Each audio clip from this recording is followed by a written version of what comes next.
Last podcast on the left is all about the facts. So when Southern New Hampshire University came on as a sponsor, it was time to do some research.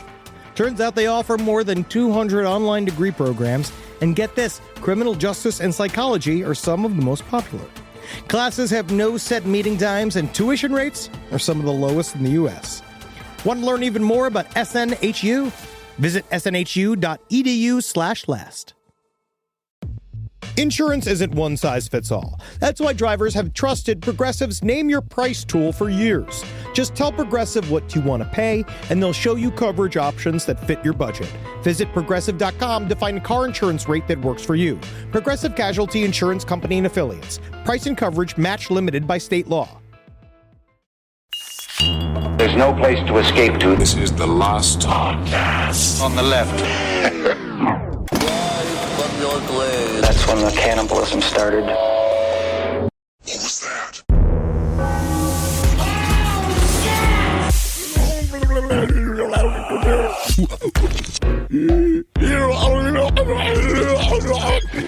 Welcome back to Fun Noises with the Boys, ladies and gentlemen.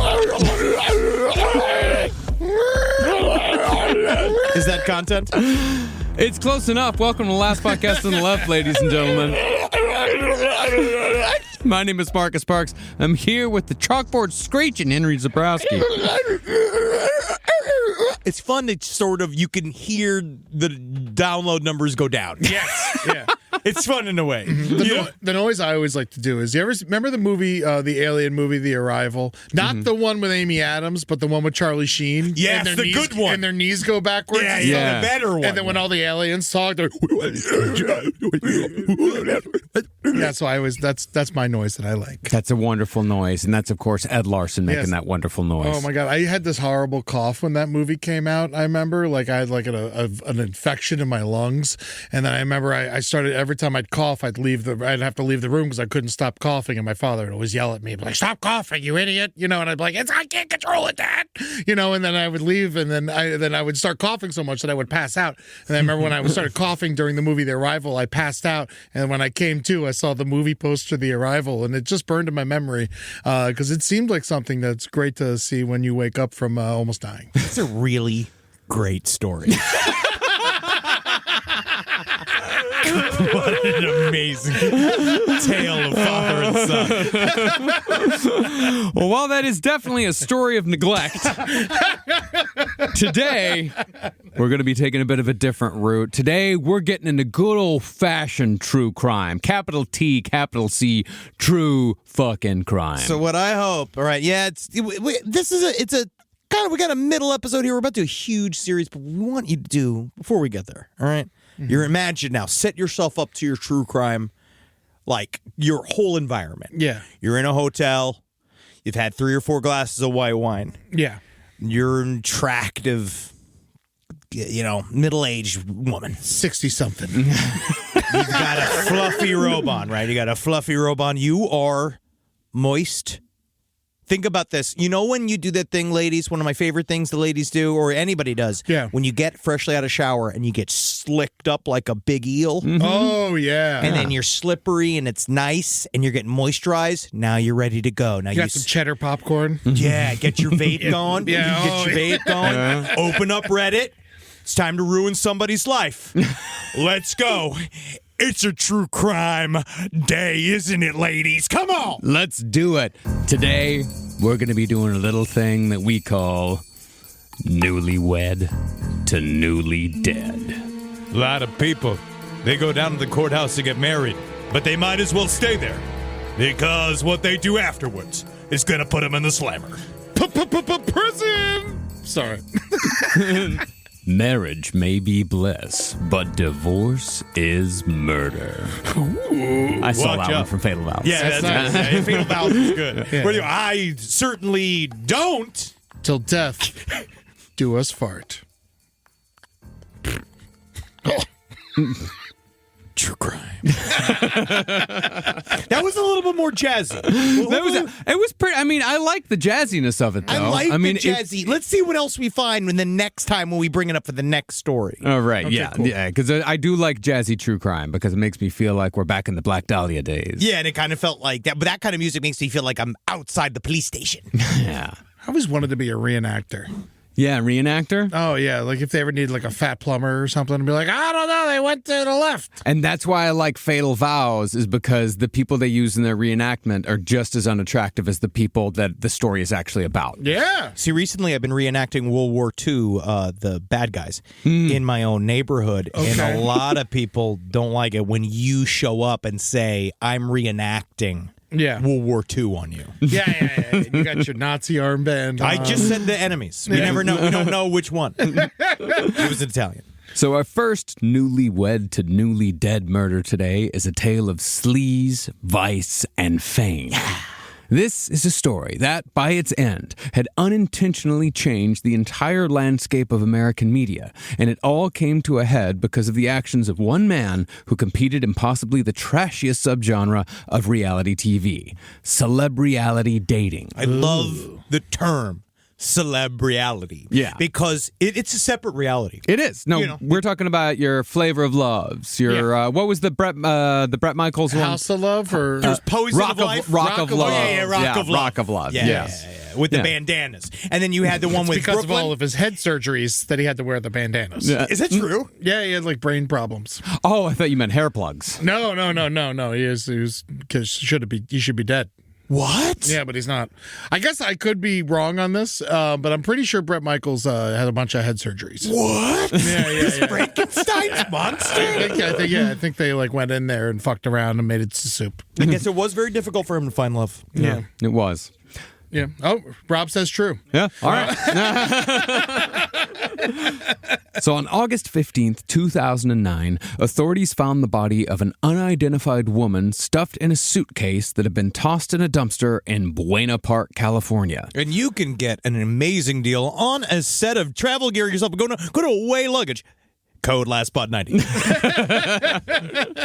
I don't think they do. They don't sponsor us, right? I never heard of him. They're great. I have them. I have no connection to them. I think we have a way. Yeah, that's who they are. That's who I use. Yeah, I like them. Because they're a sponsor. Last podcast on the left. Advertising. You know what these people could have used? Simply Safe. Very good. Well, the cause of death was strangulation, but authorities on the scene soon noticed that the person who killed this woman had also cut off all of the joints on her fingers and had removed all her teeth, so as to make identification that much more difficult. Oh, I thought it was to eat the fingers.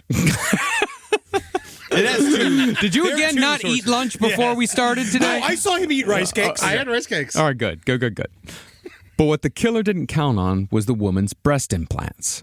See, newer implants are sacs filled with saline or silicone, actual manufactured products. So each implant has a serial number that could be traced back to its recipient. As such, the implants found in the body of this fingerless, toothless victim identified it as belonging to a 28-year-old model named Jasmine Fiore. This might sound really insensitive. Okay. No. Listen, but let's just say, do you think that having no teeth, no fingers and toes would keep someone from making love to your corpse if your corpse otherwise was banging? Well, we don't know that they took the toes. I'm just saying in terms of general. I'm just saying, Henry, your premise is flawed. I'm just saying in general, do you think that'd turn off a necrophiliac? No. See, I was thinking about, can you resell the breasts? Actually, and that's why he's half Jewish. Well, Jasmine was primarily a bikini model, but had planned to quit the business prior to her death because she'd obtained a real estate license. This change in career was right around the time that Jasmine first met a man named Ryan Jenkins at a Las Vegas casino, the very man who would soon after be responsible for her untimely death. And that is his real name, but it does feel like a fake name you'd give to somebody in Las Vegas. Oh, yeah. Names- Ryan Jenkins. Ryan Jenkins. Well, Ryan Jenkins was a reasonably successful Canadian real estate developer who, just before meeting Jasmine in Vegas, had just finished competing in a VH1 celeb-reality dating show called Megan Wants to Be a Millionaire. She really does. Yeah, enough to make a show about it. Mm-hmm. Starring a former Playboy model named Megan Hauserman, who'd previously been on Beauty and the Geek and the second season of Rock of Love. Megan Wants to Be a Millionaire was a dating show based solely on the concept that Megan wanted to be the trophy wife of a wealthy man. I like the fact that, again, it's a woman who knows what she wants. That's straight up and down. I will say to the potential suitor of someone like Megan, if she's made it through 3 different celeb-reality dating shows, made it through various rounds of it. Still not a millionaire. Never once found love. If she's never found love, I don't know if it's up to you, buddy. If she can't love Bret Michaels, It wasn't called Megan Wants to Find Love. It was called Megan Wants to Be a Millionaire. Yeah. she had Bret Michaels. Yeah, the whole point But is she that didn't get him. the whole point is that she doesn't want love, she wants money. I get it. Yeah. Well, as far as how they found contestants, VH1 casting agents ran national radio ads and hosted casting parties at nightclubs, all in their search to find eligible men with a minimum of $1 million in their bank accounts. And of course, this is not going to attract the best person. No. You never know, man. Sometimes an emotionally stunted multi-millionaire can only be married to a playmate that he meets on television. Because if he doesn't do that, that man is going to run for president. And what is going to happen is that he is going to subjugate us to the rest of time. This could have been an alternative story. Yeah. It really could have been. Well, Ryan Jenkins, the murderer in this story, was discovered in Las Vegas. He used his so-called cocky charm to win over casting producers who thought that Ryan, quote, had one of the best personalities on the planet. Sure, a lot of people say that about me. A lot of people say I got crazy personality, dude. So, you like lunch? Yeah? That's crazy, man. I just had lunch. Yeah, man. Man, that's like a symbolism. Where'd you go to college? I went to college. Yeah. I mean, no, mostly I just fucking cheap up. I'm college, You do have dude. a great personality. Yeah, I'm fucking Actually, like what I said. cool, dude. You did cheap up instead of going to college. I really did. I sold weed instead of going to college. Yeah. You like grapes? Yeah. Sure. Yeah. I think that you and me, bro, gonna be friends. Sure. You have $1 million, right? Yeah. Cool. Yeah. What kind of car do you drive? Nothing ever since I got hit by the ambulance. That's how I made the money. Oh, yes. Well, Ryan was more or less marked as the charismatic heel character in Megan Wants to Be a Millionaire and was quickly cast as a contestant. Now, there's no standardized system for vetting people for reality TV, so all the networks and production companies who make these shows have different systems for checking the backgrounds of the people they choose. To check the contestants for Megan Wants to Be a Millionaire, VH1 hired a company that specialized in U.S.-based criminal searches. But since Ryan was Canadian, that company subcontracted his background check to another company. See, just 4 years before applying for this show, Ryan had pled guilty to a serious physical assault against an ex-girlfriend in Alberta. And while that definitely would have disqualified him, the company that had been subcontracted to check out Ryan's record in Canada missed it completely. And as a result, he was given the all clear. Now, Ryan described himself in the show as a little bit of a Prince Charming and a little bit of a bad boy, and the titular Megan found him sweet despite the fact that he wore obviously fake Rolex watches and he only brought one pair of pants to a potential 5-week shoot should he go all the way. Well, I figured, honestly, Megan was that underwear. It's like the guard of your pants, right? In many ways. Why would I need more than one pair of pants if I have underwear between my shit and piss and the pants? I love you have a Rolex, but also one pair of pants. This is called the Bolex, and it can also fire little darts. I think a fake Rolex makes a lot more sense than a real Rolex. It does, Yeah. because it's absolutely stupid how much a Rolex costs. Yes. Well, as it turned out, Ryan Jenkins did charm Megan Hauserman more than any of the others. The two of them would talk for hours on the phone outside of the shoot. Yeah, you salads, huh? Yeah, I'll eat a salad before an entree. Yeah. But there was somewhat of a problem with Ryan as far as the producers of the show were concerned. When they found out that Megan was planning to choose him as the winner, they told her that Ryan was coming off as extremely unlikable in the on-camera interviews. Women are naturally offended by me. Honestly, I like it. There's something about my general demeanor that makes people just coming at me super antagonistic. And maybe it's because my dick is so big it's in my shoes. Maybe. Sometimes when I talk, people get mad. Listen, I don't mean to sound like a misogynist. I just think that women are toys to be broken with my massive hands. I rented a Lamborghini I have to give back in 20 minutes. I do remember there was a guy on 90 Day Fiancé once who did say on camera, like, you see, women's brains are naturally smaller than a man's brain. So they need coaching. That was his job, is that he life coached women because their brains were smaller than men's. How do you make their brains bigger? You don't. You teach them how to work with their smaller brains. Oh, Yeah. Wow. I say stretch their heads. Because that's the thing. I mean, while a person might be able to use personal charm to win someone over one-on-one, the camera can often tell a different story when that person is just talking by themselves. As such, the producers felt that Ryan was coming off so badly in interviews that they were sure that the audience would revolt if Ryan was the winner. But isn't that good television? Well, Not if you hate the way it ends. There's a level of like hatred that, like, you need a heel, but the heel's there as the foil for somebody, that more people like. This was also weirdly a more shame-filled time period. So 2009? They sort of actually cared what they were presenting on the show, and it's kind of like, obviously it was very exploitive, but now we'd go all the way. Nowadays we'd go all the way and have the villain win, because now that's what everybody likes. Yeah. Well, the producers strongly suggested to Megan Hauserman that she review her options, and as a result, she sent Ryan home in the second to last episode. Now, this upset Ryan greatly because Megan had told him privately that she was going to choose him. But her plan was to call Ryan after the show wrapped 3 days later to smooth things over. Don't worry, you didn't get the money. The whole world is embarrassed on national television, but don't worry, I'll call you.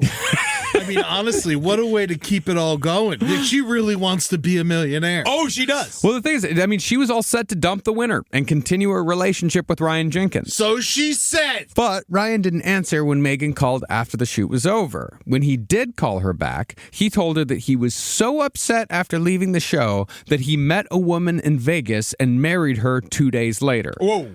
That woman was the aforementioned Jasmine Fiore. I've never been that upset.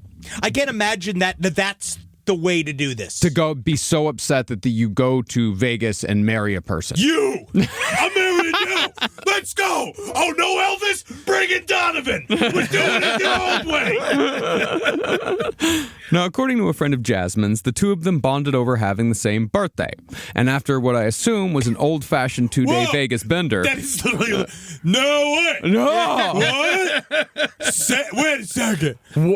May? 14? The conversation was so riveting that they got to each other's birthdays in the first conversation. Don't fucking tell me your favorite color is 1, 2, 3. Orange. Well, that doesn't matter. That doesn't matter. We can still be together. Well, according to the friend of Jasmine's, they bonded over having the same birthday, and after what I assume was an old-fashioned 2-day Vegas bender, they got married at the Little White Wedding Chapel on the Vegas Strip. Racist. And soon after, they moved into a penthouse condo here in Los Angeles. Now, it soon became clear to Jasmine and everyone in her life that Ryan was not only a bad person, but an arrogant prick to boot. He would brag about how his rich father owned an airplane in Canada. One whole airplane. Not just the back, not just the wheels. My cousin, he only owns the wheels to an airplane, and it's just not fun. It's horseshit having to share a plane, all the different parts, having them getting together, and then finding a captain. But I think he's saving up for axles and everything will be good soon. Well, he would also constantly center every conversation on himself and how much money he and his family had. But he was also physically abusive and incredibly jealous. Always a hitch. Always. Well, yeah. Yeah, always. With this wonderful man. One time, he punched Jasmine in public at a party with enough force to knock her into a pool, all because she'd been chatting with an ex-boyfriend. For this offense, he'd been charged with misdemeanor domestic violence, and he had a court date scheduled that December as a result. Jasmine, meanwhile, told friends she was in over her head and didn't know how to escape the marriage, especially because Ryan, the Canadian, was counting on it for a green card. He wasn't going to let go. Jasmine did, however, soon catch him having sex with another woman in their living room. Sorry, her birthday was also May 14th. It's a bit of a fetish of mine. So she planned to file for an annulment. But before that could happen, VH1 came calling once again, and in June of 2009, 2 months before the murder, Ryan left to shoot the third season of a show called I Love Money in Mexico. Yeah, you remember I Love Money? No. No, of course not. It was on VH1. I don't watch reality television. You didn't watch VH1? Me and Ed didn't have cable in 2009. Are you fucking crazy? I didn't have cable in 1999. Wait a second. So I guess 2009. Yeah, I was already living in New York. I remember hearing I Love Money. You were probably in like hotel rooms watching it. Yeah, maybe. That was before I was really working. Yeah. No, 2009, you were poor. You did not have cable either. I was broke. Yeah. Well, I think it went until 2010. Oh, okay. I just remember something. Yeah, sure. I just remember all these VH1 shows. I like VH1. Yeah. I liked VH1 when they played Rod Stewart. Yeah, the old I Pop a video. That was incredible. Television show. Yeah. Of course. And then late night video used to do the sexy videos. Oh yeah. Like a Wicked Game? Yeah. And the Joan Jett song, do you want to touch me there? Oh. She's a lesbian apparently. Joan Jett? Yeah. You can barely tell. I didn't know. I was shocked.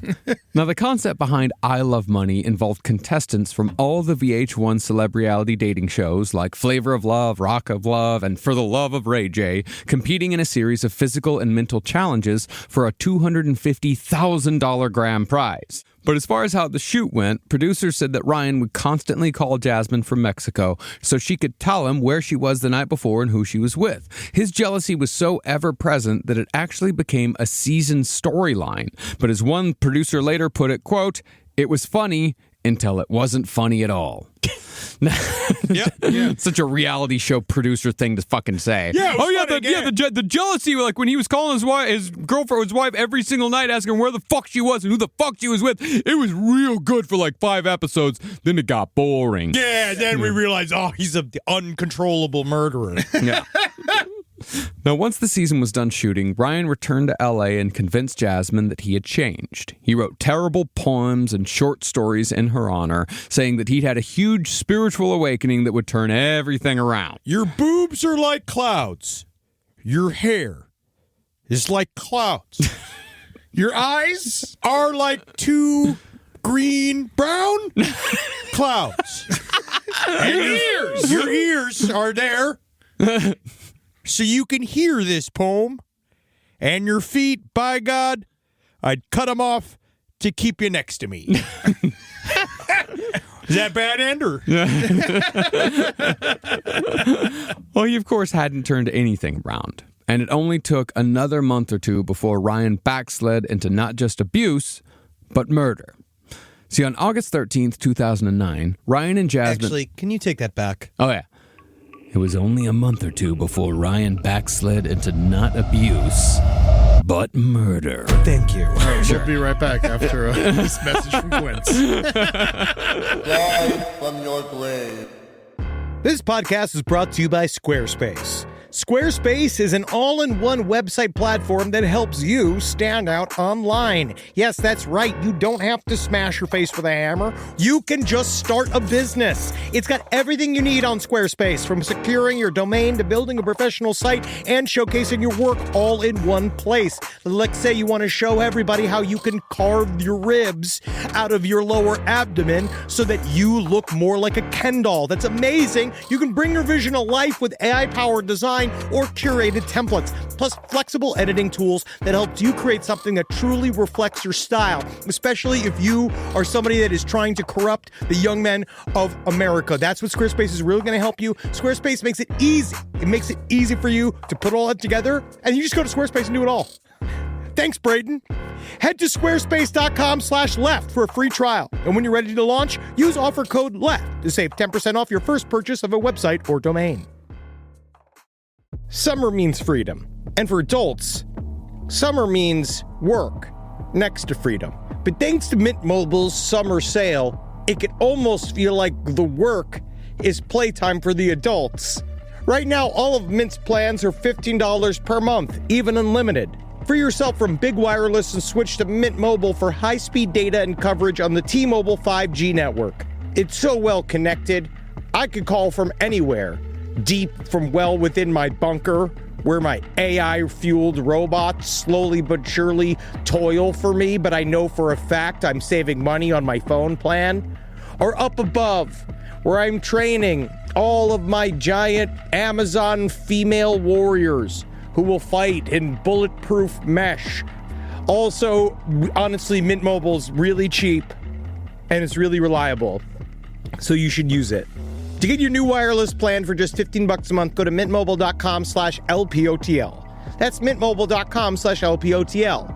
Cut your wireless bill to $15 a month at mintmobile.com/LPOTL. That's it. There's no catch. Upfront payment of $45 per 3 months, $90 for 6 months, or $180 for 12 months. Plan required, $15 per month equivalent. Taxes and fees extra. Initial plan term only. Greater than 50 gigabytes may slow when network is busy. Includes up to 20 gigabyte hotspot. Capable device required. Availability, speed, and coverage varies. See mintmobile.com. Most of us picked a bank at 16 and never looked back. Sound familiar? That's where Chime comes in. They're not like traditional old banks who charge fees and gatekeep perks and rewards. Chime offers the most rewarding, fee-free banking, all with no overdraft fees, no monthly fees, no minimum balance fees. You get 5% cash back on Chime Card in a category of choice, like gas or groceries, all while building credit through regular, everyday spending with no credit check. And you can also grow your money faster with a savings rate that's 9 times the national average. Join the millions who are already banking fee-free with America's #1 choice for banking. Head to chime.com/left. That is chime.com/left. Sign up now. It only takes a few minutes. Chime is a fintech, not a bank. Banking services and Chime Card provided by Chime's bank partners. Qualifying direct deposits required. Terms and limits apply. Go to chime.com/disclosures for details. See, on August 13th, 2009, Ryan and Jasmine went to San Diego to attend a poker tournament at the Hilton. Once Ryan and Jasmine sat down to play, they began making everyone at their table uncomfortable with their behavior. Jasmine because she kept making snarky comments and jokes at Ryan's expense, and Ryan because he was getting extraordinarily angry at Jasmine's remarks. Once the game was over, Ryan and Jasmine joined their group for drinks at the Ivy Hotel, but Jasmine spent most of her time on the phone in the bathroom. The people they were hanging out with said that Jasmine kept sniffling, but when they asked her if she was okay, she just winked, which they took as evidence that cocaine was present on the night in question. These guys were really, this was a lot of partying was happening. It's a ton of partying. That was kind of their thing. Yeah, they party. Obviously, yes. They got married after a 2-day bender in Vegas. Yeah, partying was definitely their thing. Do you feel like they ever sat sober one time, like having a rotisserie chicken or like hang out, and then just be like, you know, babe, there's something about this. It's like doesn't feel right. Yeah, I hate just sitting peacefully on the couch with you watching television. I kind of wish that we were somewhere doing cocaine and fucking screaming. I love it, like you think of sober people as just people who eat rotisserie chicken. I like rotisserie chicken. I say people sit down. You're like, let's sit at the dining room table. Yeah, it's a normal thing for a couple of people who live in a condo in Los Angeles to do. Swing by Gelson's, get a rotisserie chicken, and Yeah, of course. stare. We're just going to sit here and we should kind of talk about maybe our future if we're going to date. And he's like, oh, wait a second. All of this is horrible. I'm gonna go puke up this chicken. Let's go to Las Vegas. Well, it was San Diego. Yeah. Now, every time Jasmine came back from the bathroom, Ryan would demand, screaming, to know who she was talking to on the phone. She said it was her mother, but neither Ryan nor the people present believed her. The last time Jasmine was seen alive by anyone but Ryan was at 2:30 a.m., when security cameras caught her and Ryan standing at the valet booth. 2 hours later, Ryan returned to their hotel by himself, and by 9 a.m., Ryan had checked out. From what police could put together, Ryan severely beat Jasmine in the car and possibly strangled her to death after their fight escalated. He then returned to the hotel and brought her body into their first-floor hotel room through the patio doors that opened to the parking lot, where there were no security cameras. Once in the hotel room, Ryan emptied out the suitcase and stuffed Jasmine's body inside. This we do know, because for some reason, Ryan took 3 trips to their car that morning through an area where there were cameras, carrying armfuls of clothes. Yeah, I think that was going to be a long tournament. It's a lot of clothes. Yeah, armfuls. Yeah, maybe sometimes you overpack. You want some options. You know, course. I recently did that. You know, take a couple extra things. That's you what I never do. know what you're going to feel like wearing the day of. Natalie told me that it's okay to overpack. Yeah, it's okay. That's Totally okay to overpack. I will say, if you're going to kill somebody and you leave their body in the car, you don't need to bring them into a public place. Yeah, After you've already killed them. it could just be in the car. It's very good advice. Well, after loading the suitcase containing Jasmine's body into her white BMW, Ryan drove 100 miles to the city of Corona, just southeast of L.A. Once there, he drove off-road to a secluded location and removed the fingertips and teeth from Jasmine's corpse in the backseat of her car, although we don't really know how he removed the fingertips and the teeth. Ryan then drove 30 miles west to Buena Park, where he dumped the suitcase containing the body into a dumpster before he returned to their Los Angeles penthouse condo at about 5 p.m. Changing the name forever to No Buena Park. Muy Mal Park. Yes, Muy Mal Park. 2 days later, Jasmine's body was discovered by a Corona local while they were dumpster diving for recyclables.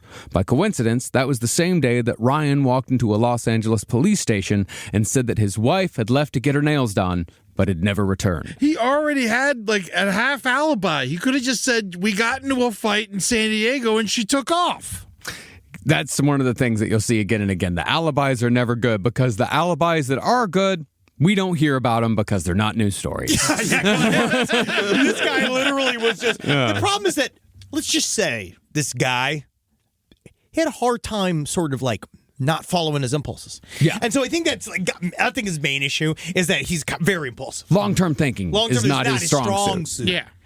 Well, Ryan still had a pretty good idea that his goose was cooked, because before he'd reported her missing, he'd spent the previous 36 hours packing all of his shit into his car. Once he was ready, he left Los Angeles for Vegas. Here you go. Here's one pair of pants. I've got 50 tank tops. Here's my bronzer. All right. Here's my hockey stick. That's everything I've ever had. My real Rolex, wink to myself. Yeah. Don't need to lie to yourself, Ryan. Why are we still talking to ourselves like this? Well, in Las Vegas, Ryan picked up his speedboat, and then he turned north towards the American-Canadian border. I'm doing it the old-fashioned way, the way our ancestors did. I'm taking Canada by water. I gotta go get my boat that I keep in the middle of the desert. I know. It's important. It makes no fucking sense. I gotta go by water. It's the only legal way. You wash yourselves on the shores of Vancouver. Driving around the fountain of the Bellagio? Now, before Ryan had left Los Angeles, he'd abandoned Jasmine's white BMW, effectively the murder scene, in West Hollywood. And the car was quickly noticed by authorities because the back seat was covered in blood.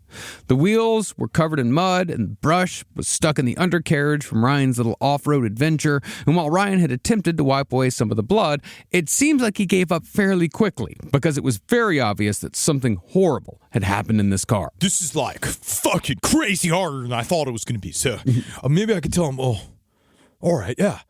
Yeah, I had a super rare hamburger the other day. And I just said to the guy, I was like, whoa, it's a lot of blood, man. Why are you giving this to me in this paper bag, man? So this is all kind of a corporate issue we're going to have to deal with Checkers. I'm just going to dispose of this car in the most populated part of Los Angeles. Yeah, right? Yeah. Exactly. Right? A perfectly anonymous spot. Hollywood and Vine. Perfect. Yeah, no one's looking for this here.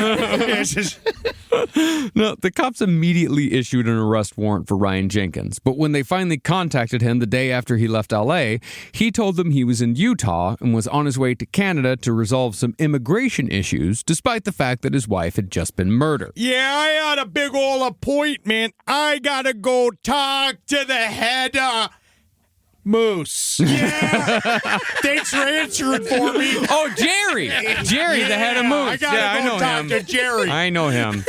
Yeah, he's a good friend of mine, so we'll come back there. We'll wrap up that murdered wife thing once I'm back in 9 to 12 days. But the police were a hair too late to catch Ryan before he crossed the border. When they found his BMW and boat trailer abandoned at a marina in Blaine, Washington, the engine on his car was still warm. I smell hairspray. That way.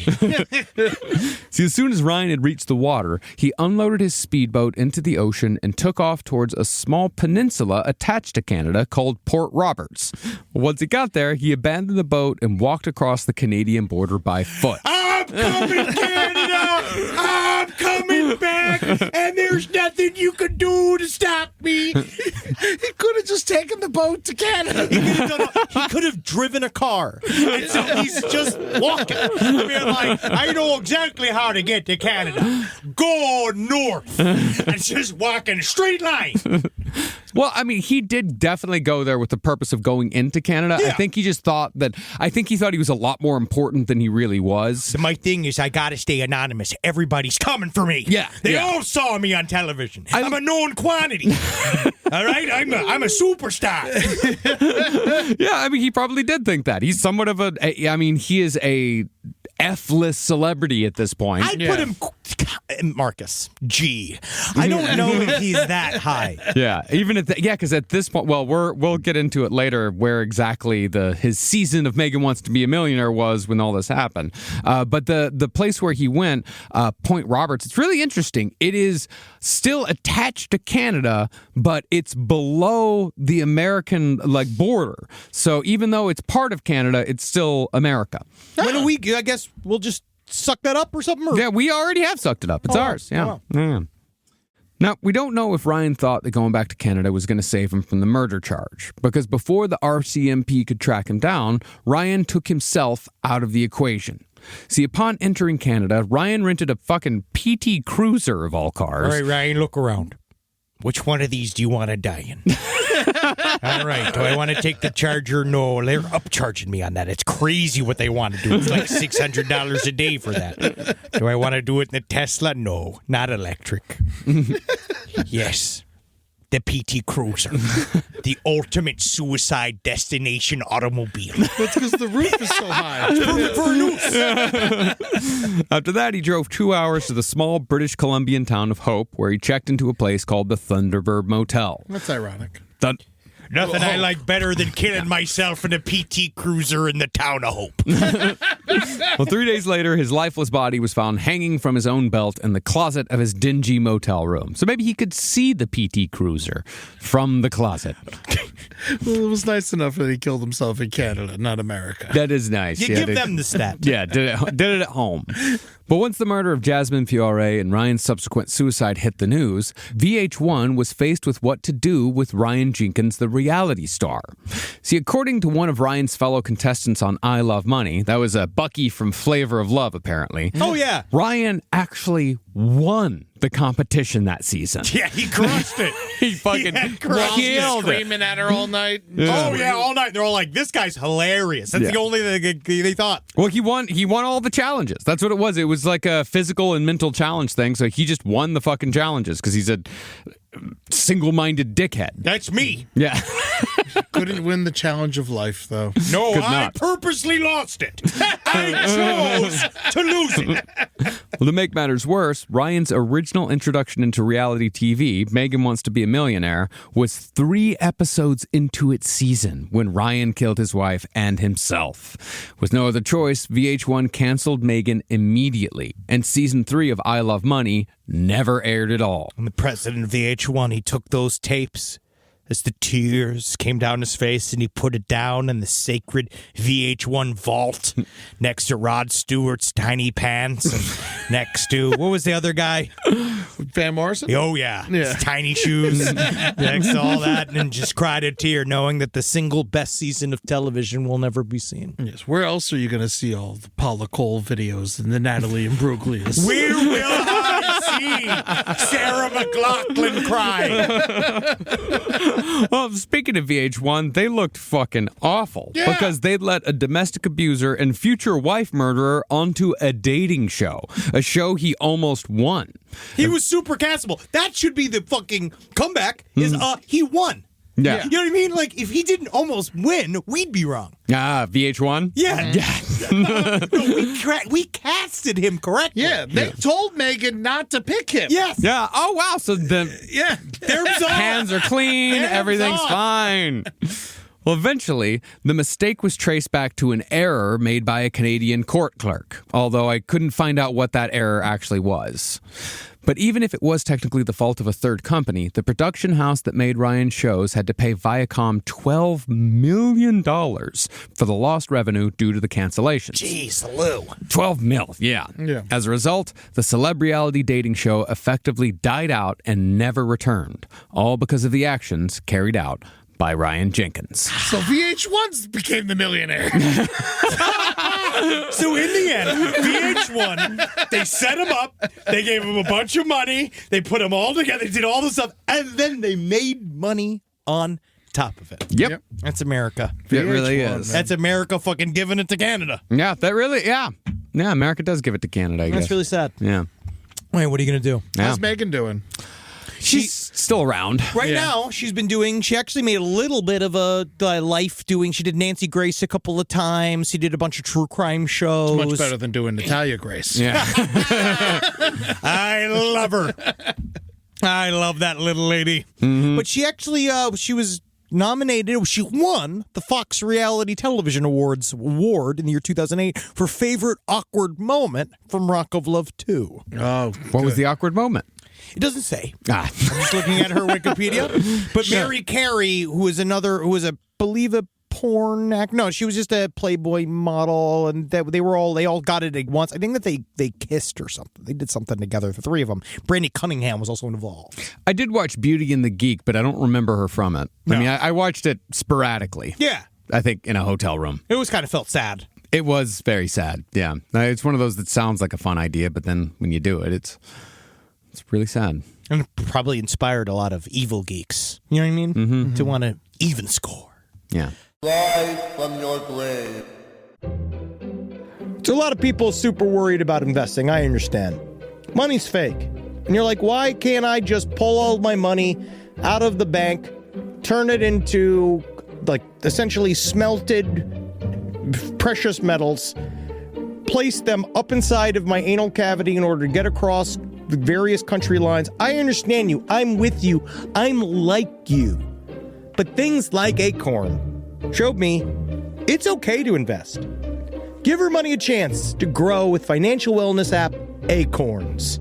Sign up in minutes and start automatically investing your spare money, whether it's a little or it's a lot. especially if it's a little. And the Acorns potential screen will show you the power of compounding and how your money can grow over time.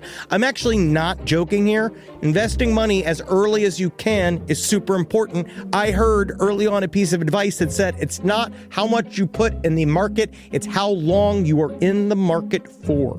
All right, so go and do it. Sign up now and Acorns will boost your new account with a $5 bonus investment. Join the over 14 million all-time consumers who have already saved and invested over $27 billion with Acorns. Head to acorns.com/left or download the Acorns app to get started. Paid non-client endorsement. Compensation provides incentive to positively promote Acorns. Tier 2 compensation provided. Potential subject to various factors such as customers' accounts, age, and investment settings. Does not include Acorns fees. Results do not predict or represent the performance of any Acorns portfolio. Investment results will vary. Investing involves risk. Acorns Advisors, LLC, an SEC registered investment advisor. View important disclosures at acorns.com/left. This is a paid ad by BetterHelp. It's so important to remember with the busyness of the holidays, every holiday, Arbor Day, that day about the planet, President's Day. There's so many things to adapt to in this life, and it doesn't follow a perfect plan. God, ruins the whole weekend. But therapy with BetterHelp, the world's largest online therapy platform, it can be a space to pause, reevaluate, and adjust to any unexpected changes. With over 30,000 therapists worldwide, BetterHelp is one of the leading online therapy platforms, having served millions of people globally. BetterHelp makes it easier to fit therapy into your routine. You're in good hands, too. BetterHelp therapists have at least 3 years and 1,000 hours of hands-on experience, and hold all required education, training, and certifications. It's easy to do, and the help is better over there. You don't have to navigate life's changes alone. Sign up and get 10% off at betterhelp.com/lastpod. That's betterhelp.com/lastpod. In the United States of America, there's a break-in every 26 seconds. That means somewhere, right now, an intruder is getting closer. The problem is most security systems only alert you after a break-in has already started. That's too late. Choose SimpliSafe to secure your home. Using the Outdoor Camera Series 2 and advanced AI alerts, SimpliSafe's U.S.-based live agents identify threats on your property and help deter them, stopping crimes before it starts. That's real peace of mind. They've got a really great security system that makes sure people don't get in your house or it makes a big noise. And to me, that's a big deal for me, is that it protects all of our yelling with a siren in our studio, which is one of the most important things that can be protected. I don't care if thieves come and kidnap us. I don't care if marauders come and steal our staff and bring them to another country against their will. As long as our words aren't affected, as long as our precious data isn't affected. And SimpliSafe does that. And for that, I say, God bless you, SimpliSafe. God bless you. God bless you, SimpliSafe. God bless you. Experience greater peace of mind with SimpliSafe, now available with an exclusive discount for our listeners. Right now, you can get 50% off your new system by visiting simplisafe.com/LPOTL. That's half off at simplisafe.com/LPOTL. There's no safe like SimpliSafe. Well, now we have another tale coming up, and so let's get back in the mood, Rob. Sometimes a woman, a man, or woman and a woman, or man and a man fall in love, and they decide to get the government involved. But the next thing you know, everybody's dead. Newlywed to newly dead. Season 2, right now. Season 2. This time, it's the wife. One. Yeah! Yay! It's time for a bride to kill. Now, it is exceedingly rare for a wife to kill a husband soon enough after the wedding for it to be considered a newlywed murder. Despite everything. Yeah,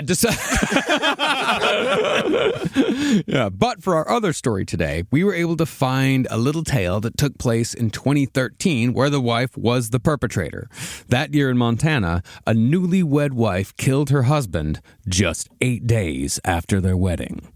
The wife and murderer here was a 22-year-old woman named Jordan Graham, who had first noticed her future husband and victim, Cody Johnson, at a Taco Bell following a church service one Sunday evening. Yum. Christ. And the fucking Crunchwrap Supreme. That would probably be. I mean, hopefully you got a Mexi Melt. Do you know they're back? Yeah, that's nice. Yeah, that's good. I'm really having a good time. No pico for me. But this is the thing is I do find it interesting that she decided to this is another example of young murder. Yes. Young. Yeah, just 22 years old. Sad. Jordan and Cody officially met soon after at a Halloween party and began dating. But Jordan and Cody were one of those couples that just didn't really seem to make sense. Where Cody was a magnetic, talkative person, Jordan, the woman who eventually murdered him, was shy and standoffish. But from what Cody told friends, he'd always wanted to marry, quote, a good church girl. And it was said that this description matched Jordan Graham perfectly. In my experience, good church girl usually means quiet and obedient. The goal is someone that is going to be do a lot of free home labor, Yes. that will carry a child, and that will generally be silent. Yes. But no matter what the attraction was, Cody proposed in December of 2012, and Jordan said yes. Now, it ends in murder. It ends in murder most foul. I just always love an engagement, Yeah. no matter how it ends. Now, Jordan told friends during the engagement that she was the happiest she'd been in a long time. In fact, she even flew to California just before the wedding to compose a sort of wedding song with a company called Our Story, Our Song, who specializes in original compositions for weddings, birthdays, and anniversaries. We got to make one of these. Yeah. I've been thinking about this in terms of What do you want? What do you want your song to be? The 666th episode. we should do 666. But I feel like there's something, the idea of, we should start a process, like a kind of a production company where we help non-talented people to make music videos like Rebecca Black. They usually do those types of things. Yeah. We would do all this, but it'd be great for, we do the other side, funerals, divorces. This is great. When bad news Oh, comes. the worst things happen. Yeah, we're there to make it better. We're making it better. We'll help you make content for your husband's funeral. A one and a two and a 1, 2, 3. Jimmy's dead. Jimmy's dead. And he's not in Jimmy's the bank no never more. going to be alive. Any great first take?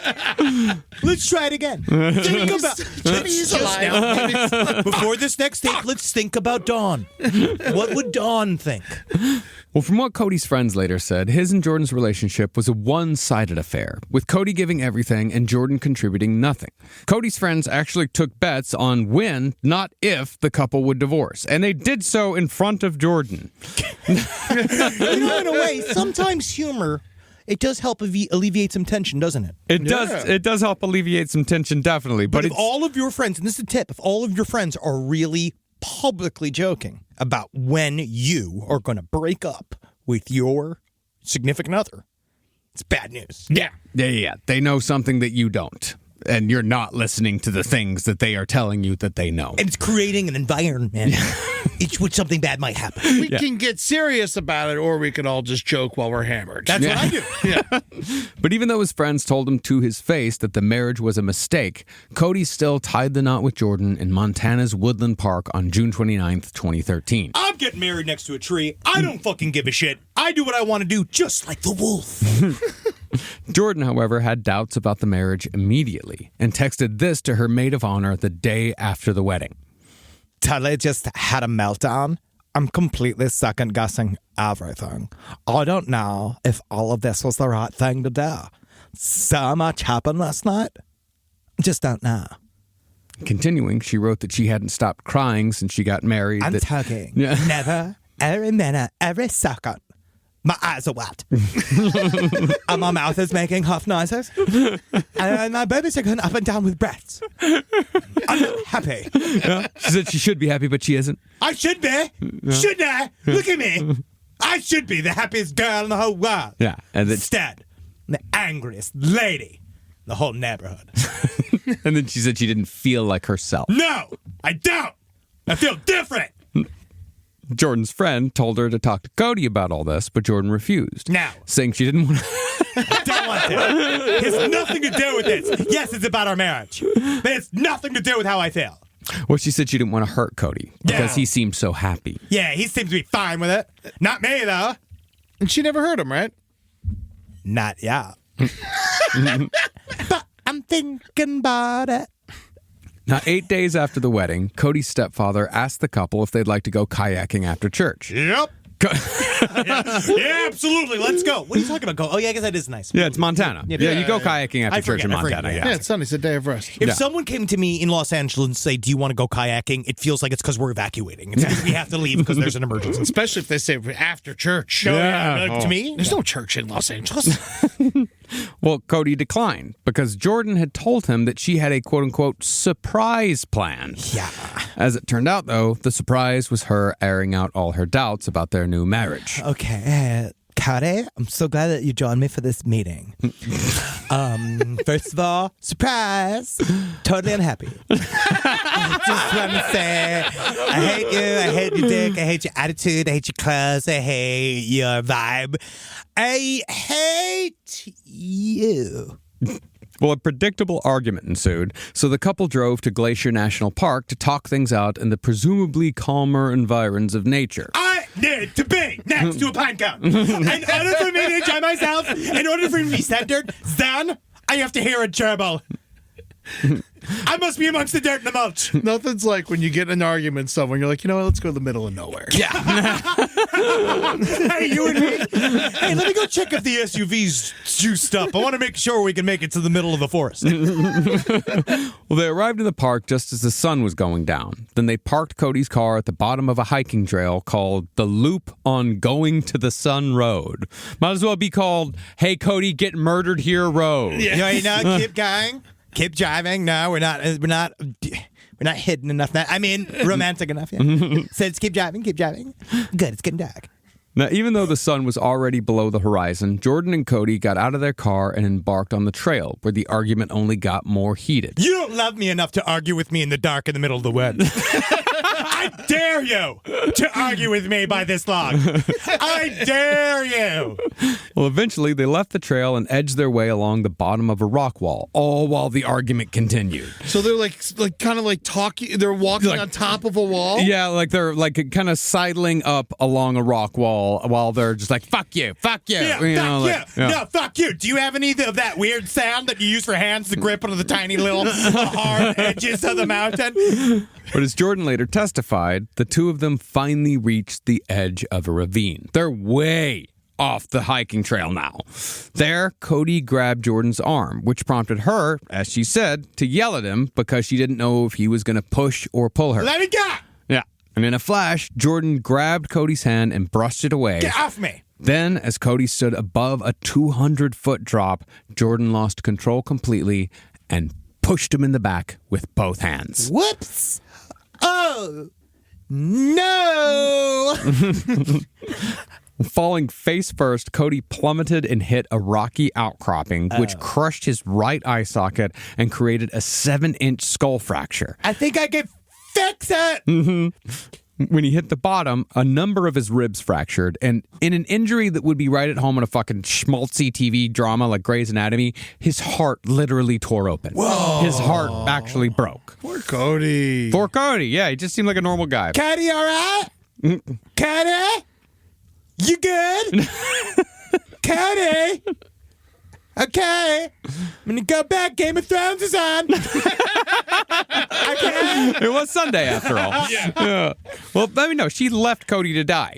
All right, Cody. Yell 2 times if you're alive. All right, I'll take this. Let's take the silence. I'll just move on. I'm going to go hit my TiVo.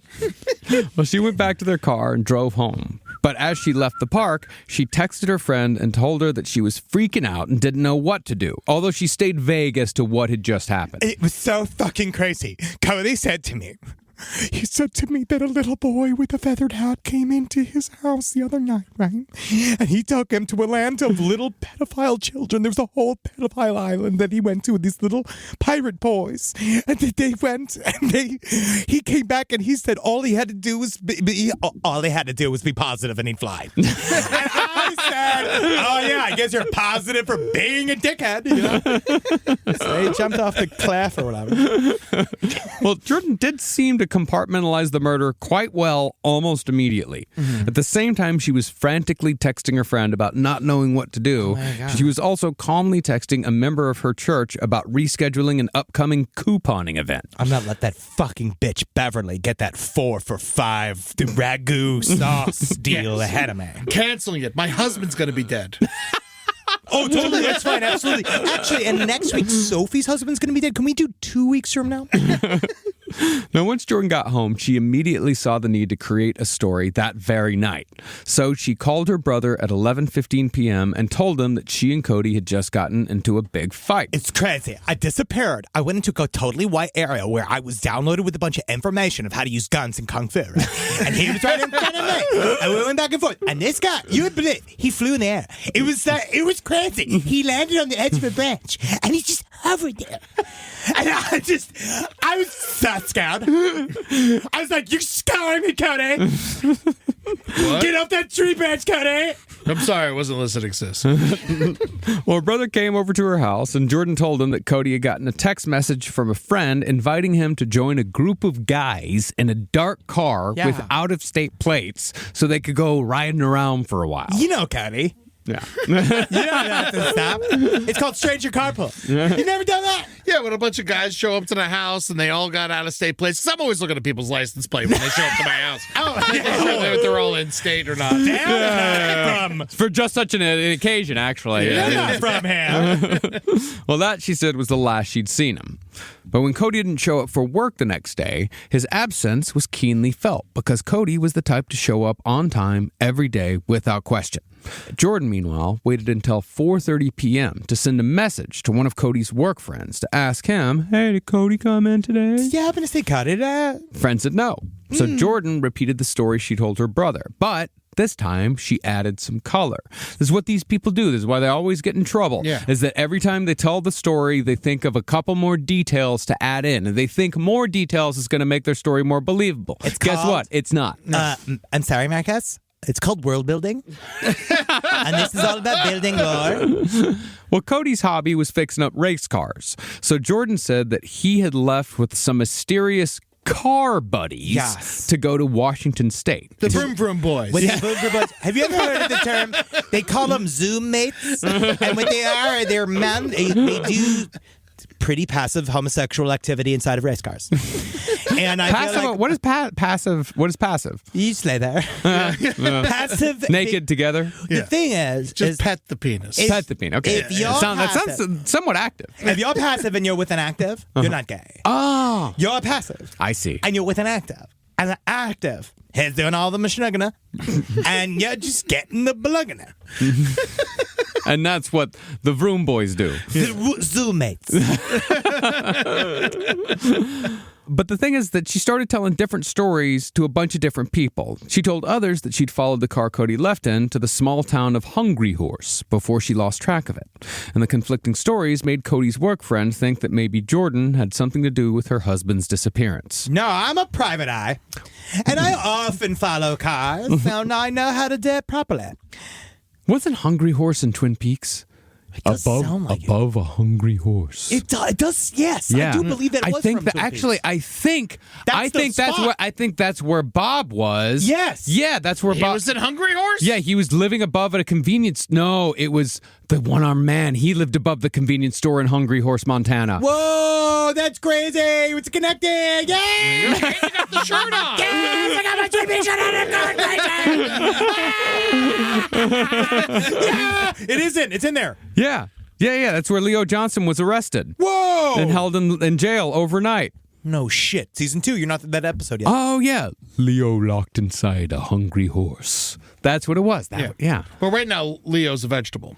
Yeah. Yes. Yeah. Yes. That's going to get real weird. You're gonna like Yeah. it. Cool. Yeah. Well, the conflicting stories that Jordan told to all these different people, that made Cody's work friend think that maybe Jordan had something to do with her husband's disappearance. She wasn't fucking fooling anybody. Right. Great size of that. So the friend decided to do a little detective work of his own. He drove to Cody and Jordan's home where he found the back door unlocked. He let himself inside and tried to find some evidence of what had happened to Cody. But since Jordan had murdered him in the park, he found nothing and left before Jordan returned. Useless. Can you fucking imagine? But I wondered whether or not to leave that in there because of that. I've been reading this great book right now about storytelling and like always be escalating, and that did not escalate the story in any way whatsoever. It was a meaningless meander. Went to the house, door was open, snooped around, saw nothing. Everything's fine. I went home to sleep. No mystery. But can you imagine looking into a missing coworker? Yeah. Well, I mean, they were friends. They were work friends and good friends at the same time. But I mean it like back in the day when we were working in like offices and shit. Like, Yeah. Can you imagine looking for somebody? Yeah. I think there would be like some people I'd look for, but most people I'd just be like, oh, we got to hire somebody to replace this person. Yeah, it seems Marjorie died. I need a new Marjorie. Jordan, meanwhile, had predictably taken to Twitter to post about her missing husband, and she was spending her time driving around with her friends to look for him. Her friends, however, God, tell me that! Nuts guy. Her friends, however, noticed that Jordan didn't seem all that worried, and she spent her time in the car giggling and texting instead of looking. Sucking on a Jamba Juice. He's in a better place now. And I don't mean he's dead. It's probably like New Orleans. Have you been a Hungry Horse? It's nice. It's nice. Well, that's about the time that the cops asked Jordan to come in for an interview. I'd love to do an interview. Who's the designer? Now, for some reason, Jordan changed her story entirely from the one she'd been telling friends and family for days. Instead of the car buddy story, Zoom mates. Vroom boys. she told the cops that Cody had left while she was out running an errand. The cops, who were very polite to Jordan throughout, told her that they felt she wasn't being totally honest with them. What? You'd say that to tits? How fucking dare you say that to tits? That's my new name, by the way. Yeah. Even so, Jordan was let go after only 30 minutes of questioning. Now, at this point, Jordan started to panic, so she decided to help along the story a little.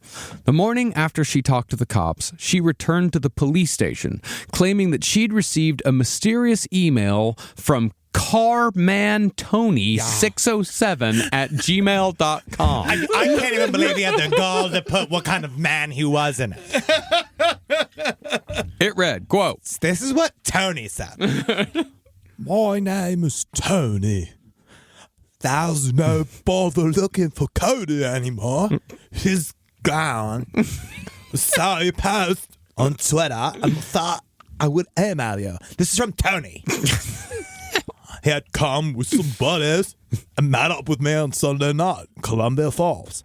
He was saying he needed to be with his buddies for a bit and take them for a joyride. Tony sings in an email to me. I'm Jordan. He's a car man. He's your car man. the 607th. You wouldn't believe. So 3 of the guys come back saying that they had gone for a ride in the woods somewhere, and Cody got out of the car and went for a little hike, and they were positive he fell, and he's dead, Jordan. What? I don't know who the guys were. You don't say. But they took off. So call off the missing persons report. Cody's gone for sure. This is from Tony. Wow. Honestly, for a second there, I was super nervous. But good work. Again, clever than arrow. Here you go, police. Here you go, Mr. Police. Now, obviously, this email was written and sent by Jordan herself. Fuck you, narrator. But the cops probably figured Jordan's not going anywhere. And sooner or later, she was going to lead them to Cody's body herself. And that, of course, is exactly what she did. The same day that she and her mother went to the police station to report the email, she led a group of friends out towards Glacier National Park, because the park, she said, was where Cody liked to take friends visiting from out of town. If the car buddies came, then that's where he's going to take them, because it's so beautiful. According to some of the research I did. Why did you suddenly turn to your mother? So weird. This is a word. This is a word. According to some of the research I did, Zoom mates, They work in packs, and they like to go outside. And that's just something from the research I've done about Zoom mates. Well, the group stopped at the same loop where Jordan and Cody had parked a few days earlier. And almost immediately, Jordan started walking towards the area where she'd pushed her new husband off a cliff because she was pretty much ready to kind of put a button on this whole thing and move on. Can you even imagine what it'd be like if he was thrown from this cliff? Jordan's brother, however, told her that it was too dangerous to go down there, and he stopped her from going any further. They then left, but returned the next day to the same spot to hand out a missing persons flyer to parkgoers. If you see this corpse, please let us know. Have you seen this flat man? But Jordan just couldn't stay away from the area where she killed her husband. And when her family asked her why she was so interested in that area in particular, she said, quote, I just have a feeling. And sure enough, after she finally reached the spot and looked into the ravine, Oh my God! she told the people with her that she thought she might have spotted something. Something looks like somebody spilt something like a guy. And after others looked as well, Cody Johnson's body was finally recovered and fished out of the water 200 feet below. Jordan, however, calmly walked away and got into her car with her bridesmaid, who drove them both out of the park. Jordan began rambling and said now that they had found Cody's body, she could finally call the detective working the case and, quote, Get him out of my business. Yep. Jordan's calm demeanor also disturbed the park ranger, who had her fill out a witness statement that day. Furthermore, when he asked her how she knew where to find Cody's body, especially since it was so far off the trail, she said that it was a place that Cody had wanted to see before he died. The bottom of a creek bed. He said, honestly, that he really wanted to see the creek bed literally directly in the seconds before he died. I might say it was the last thing he wanted to say. Yeah, Sam the heck got a real up close view of them. Am I right? I'm going to leave. I gotta go. Honestly, I gotta go drink some water so I can cry. This is where my husband's body is. I'm going to go now. Yeah, a place he wanted to see before he died. It was the park next to his house. And he took people off. Meanwhile, that same morning, one of the detectives on Cody's case was walking his dog when he just happened to find himself in front of Cody and Jordan's home. Working off a hunch, he opened the garbage can Jordan had just left on the street for collection. Inside, he found love letters, stuffed animals, and part of Jordan's wedding dress. She's house cleaning real fast. Just understand, this is, To part her own wedding dress? she did. Yeah. But this is, remember, this is what cops look at. And it's what private detective looks at, too. This is exactly what we do. The first thing, you don't understand how much evidence you put in a garbage can. Yeah. So the cop dragged the garbage can back to his house, dumped out everything in his garage, took photos, stuffed it all back in the can, and dragged it back to Jordan's. And this was before the cop even knew that Cody's body had been found.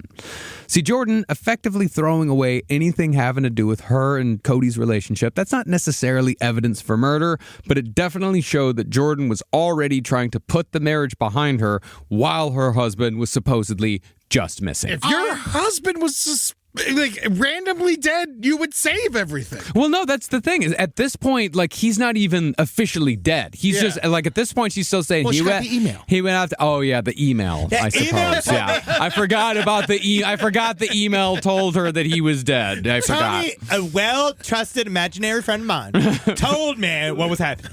God, she's so uncreative. It's Tony. Tony. Carman Tony. Carman. He was a carman. Oh God, there's already so many Carman Tonys. 607. All right, how many carmen are there? 1, 2? 3. I'm going to say 606.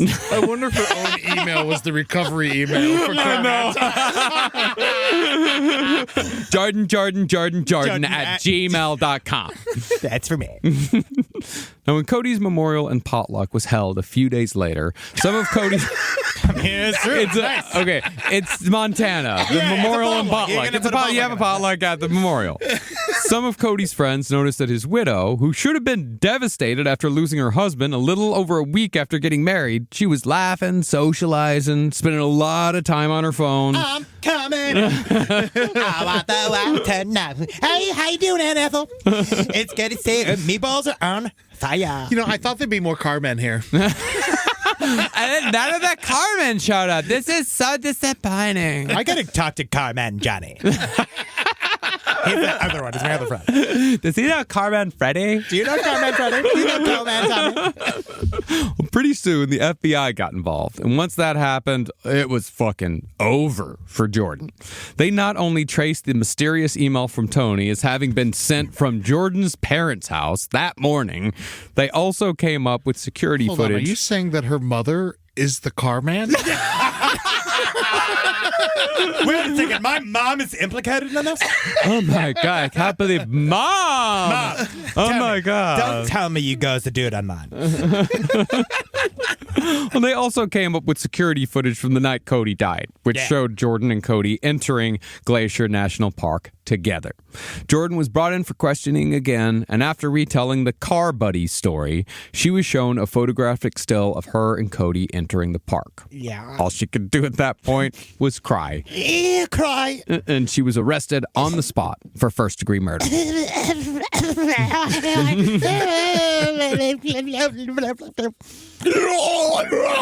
Bring it back around. Now, during her trial, the defense argued that Jordan had a childlike personality that had become overwhelmed at the prospect of marriage. I'm just a little baby. I'm a little baby girl. I have to kill again. Oh, I thought you were doing a Michael Jackson. I'm just a little boy. It's close. The murder, they said, was a tragic accident, and she'd only lied because she didn't think anyone would believe her side of the story. She'd pushed him, yes, but she hadn't meant to kill him. The prosecution, however, was able to argue intent. And that is very important for first-degree murder. Oh, yeah. They said that the area where Jordan pushed Cody off the cliff was well off the beaten path. And they actually had to climb over a retaining wall to get over there. And I'm really trying to, I'll never blame Cody for this, but guys, don't Mid-argument. do this. Yeah. Do not do this. You go to the most people. You go outside. You go where there are witnesses and humans. You don't cross to a deeper terrain when you are in mid-fight, ever. Yeah. Go to a poker tournament in San Diego. Do it there. But Cody's friends also testified that Cody would never go off trail on a hike, which meant that Jordan had probably convinced him to go there. If that was true, then it could be argued that Jordan may have planned to push Cody off a cliff all along, just so she could get out of her marriage without having to go through a divorce. I blame what Looney Tunes did to me and told me that the Wile E. Coyote was somebody to look up to. But in the end, just as the defense rested its case, it seems like either Jordan or her lawyers recognized that they were fighting a lost cause. In a turn that shocked everyone, Jordan very suddenly pled guilty to second-degree murder. She was sentenced to 30 years in prison, but will probably serve far less, which means she might be released this decade. If so, Jordan will be in her mid to late 30s upon re-entering society. And if she does end up marrying again, let's hope that this time she's ready. That's not even that bad of a punishment. It's really not. Yeah, 30 years in prison. She pled guilty, second-degree murder. You know, you probably get out after 15, 20, 18 15, tops. Yeah, 18 tops. Yeah, she's getting out on parole, absolutely. And I Yeah. think that this is the time for us to really talk about second chances. And how, if you just look at her, she's cute. You know, I'm looking at Jordan Graham right now, and I just think that, honestly, there's some lucky man out there. It's going to make an honest woman out of her. Mm-hmm. And I can't wait. Just make sure she's honest about being ready. That means you really need to be ready. You really need to be ready when you go into a marriage. The key to ask her when you're going to ask her to marry you is to be like, are you ready? Ask her twice. Yeah. And if she says yes twice, then she's got to be legally ready. Legally ready, yeah. That Sign way, a prenup. If she kills you, then, you know, she won't get all the money. That's actually a great idea. yeah. Yeah. That's a great idea. Specifically if she kills you. Yeah. Wow. We learned a lot today. We learned much. We learned to be afraid of your wife and husband, which is what I love about all true crime. My favorite, all the shows, it's like, you know, like there's The World's Scariest Neighbor. There's the other thing. I love that show. I mean, Fatal Vows is by far my favorite true crime show. I love Fatal Vows because me and Carolina watch it at home, and the game we play is trying to guess like who's going to be the murderer. Is it going to be the husband or is it going to be the wife? Because it's actually fair. It's kind of, they keep it pretty even. They do a in good Fatal job. Vows. They do a really good job of making you guess. Yes, I'm really proud of them. And I love, we're true crime people. I'm ensconced in true crime 24/7. But next week, we are starting. I'm going to say I am so excited for this series. I'm very excited for this series. We have got a lot of shit coming up. So I want to say thank you guys for being here. Thank you for your strength and honor in talking about the LA fires that we are currently in the middle of, which is the reason why we had to push our big series for a week. But it's good to be back.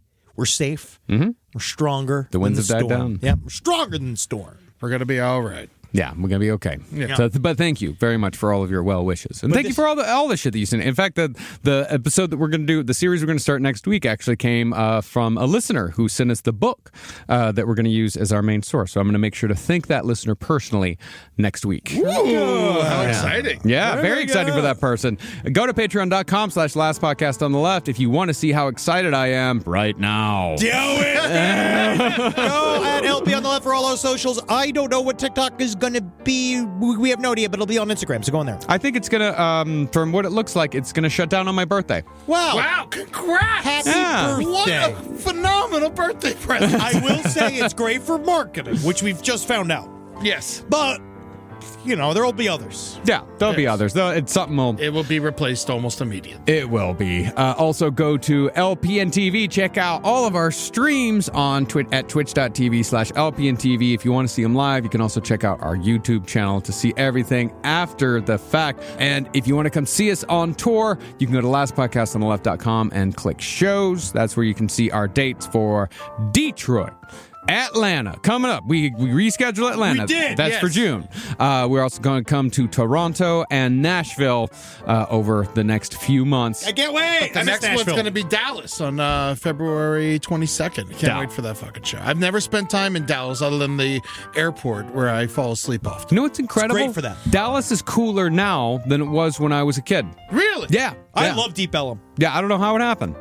Well, it was bound to happen. Yeah. And also, food's great. I can't wait. I can't The fucking food wait. is good in Dallas. Oh, yeah. I would have never expected that. Of course, buddy. Barbecue, man. Barbecue. And Mexican food. All of it. Tex-Mex. Oh, yeah. Cheese. I mean, call me crazy, but I kind of like Dallas better than Austin now. Whoa. Hey, call me crazy. Call me crazy, You're but crazy. Crazy. All right. Hail, sweet Satan. And we'll see you guys next week. I'll against you then. Hail the Zoom mates. The Zoom mates. The Zoom mates. Hell Zoom. Hell Zoom. They banded together to corrupt my husband. This podcast is supported by Nurtec ODT, Rimegepant. We know you didn't ask for an interruption, but migraine doesn't wait for the right moment to interrupt either. It just barges in, takes your time, and throws everything off. So when migraine takes your time, take Nurtec. It's for the acute treatment of migraine with or without aura in adults. Nurtec can provide pain relief in 2 hours, which can last up to 2 days. Ask your healthcare provider if Nurtec is right for you, because your time is for you, not migraine. Don't take if allergic to Nurtec ODT. Allergic reactions can occur even days after use. Get help right away for trouble breathing, rash, swelling of face, mouth, tongue, or throat. High blood pressure and Raynaud syndrome can occur. Get help for high blood pressure, numbness, coolness, pain, or color changes in fingers and toes. Common side effect is nausea. For full prescribing information, call 1-833-4-NURTEC or visit Nurtec.com. All right, back to your podcast, playlist, or whatever's keeping you going today. Wendy's believes summer should be more fun and less expensive, which is why, for a limited time, they're making their small classic Frosty just $1. Because let's be real, summer and Frosty just go together. So come on down and celebrate $1 Frosty summer at Wendy's with a hot deal on your favorite cool summer treat. But this deal melts away when summer does, so get it while it's hot. Or, cold. Limited time only at participating U.S. Wendy's.